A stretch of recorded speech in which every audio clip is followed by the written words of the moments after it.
ତେଣୁ ଖୁବ୍ ଚମତ୍କାର କାଲି କରିଛନ୍ତି ବଡ଼ ଏକାଦଶୀରେ administration collector Puri administrator Padhi ଏବଂ ଏସପି ସିଂ ସୁନ୍ଦର କଣ୍ଟ୍ରୋଲ କରୁଥିଲେ। ପ୍ରଭୁଙ୍କ ଦର୍ଶନ କରି ମୋତେ ସୁଯୋଗ ମିଳୁଥିଲା ପୁରୀ ଯିବା ପାଇଁ। ମୁଁ ପେଲା ଠେଲାରେ ତଣ୍ଟିଆ ଖାଇ ଚିପା ଖାଇ ଝାଳ ବୁହାଇ ଯୋଉ ଦର୍ଶନ ତାର ମୂଲ୍ୟ ହଉଛି ଅପାର।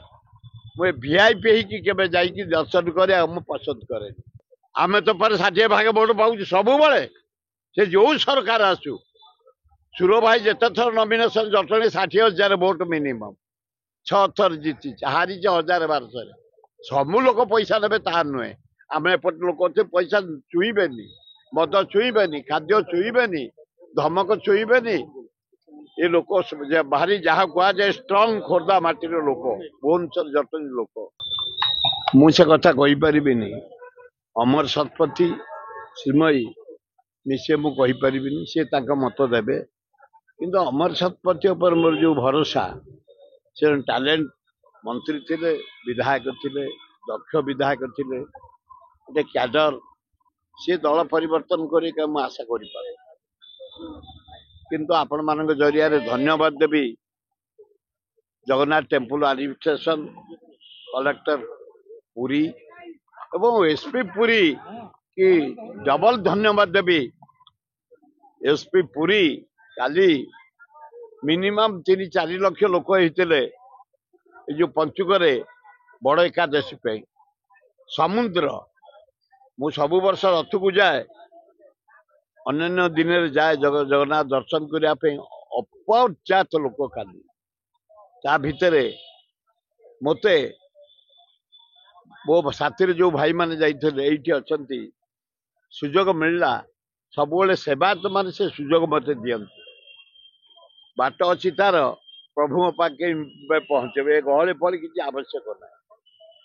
କିନ୍ତୁ ମୁଁ କାଲି ଦେଖିଲି ଏସପି ମହୋଦୟ, ପୁରୀ ଏସପି ଯୋଉ ସିଂ, ସୁନ୍ଦର ସୁପରଭିଜନ। ନିଜେ ଜଗନ୍ନାଥଙ୍କ ମେନ୍ ପାଖରେ ଠିଆ ହେଇ ଗାଇଡ କରୁଥାନ୍ତି, ନିଜେ ସୁପରଭିଜନ କରୁଥାନ୍ତି, ନିଜେ କଣ୍ଟ୍ରୋଲ କରୁଥାନ୍ତି। ପ୍ରତୀକ ସିଂ ବଢିଆ କାମ ଦେଖାଉଥିଲେ କାଲି, ମୁଁ ନିଜେ ଆଖିରେ ଦେଖିଲି। ଏବଂ ଏତେ ଲୋକଙ୍କୁ ଏତେ ପ୍ରକାର ଟ୍ରାଫିକ ମ୍ୟାନେଜମେଣ୍ଟ କରି, ପୋଲିସ ମ୍ୟାନେଜମେଣ୍ଟ କରି ସୁନ୍ଦର ଦକ୍ଷତାର ପରିଚୟ ଦେଇଛନ୍ତି। ଟିକେ ପେଲା ଠେଲା ହବ, ସେକୁ ଗୋଟେ ଅତିରଞ୍ଜିତ କରିବା କୌଣସି ମିଡିଆ ଉଚିତ ନୁହଁ। ଜଗତର ନାଥ, ପ୍ରଭୁଙ୍କ ନାଥ, ତାଙ୍କୁ ଦେଖିବା ପାଇଁ ଏ ଭିଡ଼, ଏ ପବିତ୍ର ଭିଡ଼। ତେଣୁ ଖୁବ୍ ଚମତ୍କାର କାଲି କରିଛନ୍ତି ବଡ଼ ଏକାଦଶୀରେ administration collector Puri administrator Padhi ଏବଂ ଏସପି ସିଂ ସୁନ୍ଦର କଣ୍ଟ୍ରୋଲ କରୁଥିଲେ। ପ୍ରଭୁଙ୍କ ଦର୍ଶନ କରି ମୋତେ ସୁଯୋଗ ମିଳୁଥିଲା ପୁରୀ ଯିବା ପାଇଁ। ମୁଁ ପେଲା ଠେଲାରେ ତଣ୍ଟିଆ ଖାଇ ଚିପା ଖାଇ ଝାଳ ବୁହାଇ ଯୋଉ ଦର୍ଶନ ତାର ମୂଲ୍ୟ ହଉଛି ଅପାର। ମୁଁ ଏ ଭିଆଇପି ହେଇକି କେବେ ଯାଇକି ଦର୍ଶନ କରିବା ମୁଁ ପସନ୍ଦ କରେନି। କାଲି ସେଇ ପେଲା ଠେଲାରେ ଚିପା ଚିପିରେ ଯାଇକି ଆମେ ଦର୍ଶନ କରି ଆସିଛୁ ପ୍ରଭୁଙ୍କ।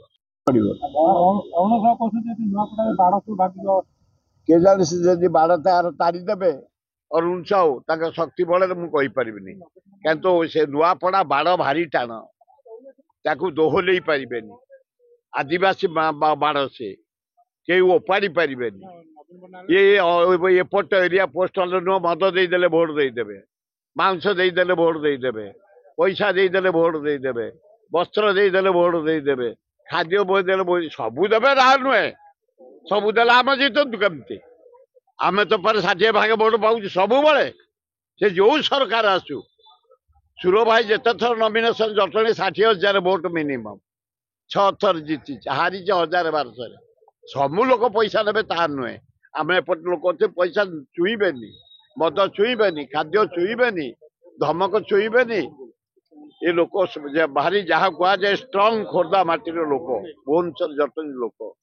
ତେଣୁକରି ସେଠି ବି ଭଲ ଲୋକ ଅଛନ୍ତି, କେହି ଛୁଇଁବେନି ପଇସା। ତାଙ୍କ ମତ ଗାଁ ପୁଅକୁ ଦବୁ।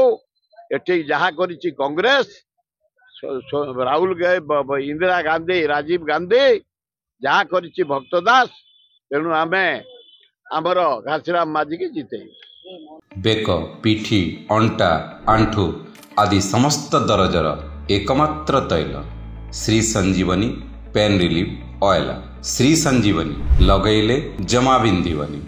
Shri Sanjeevani pain relief oil हर दर्द को समझे, रखे सबका ख्याल।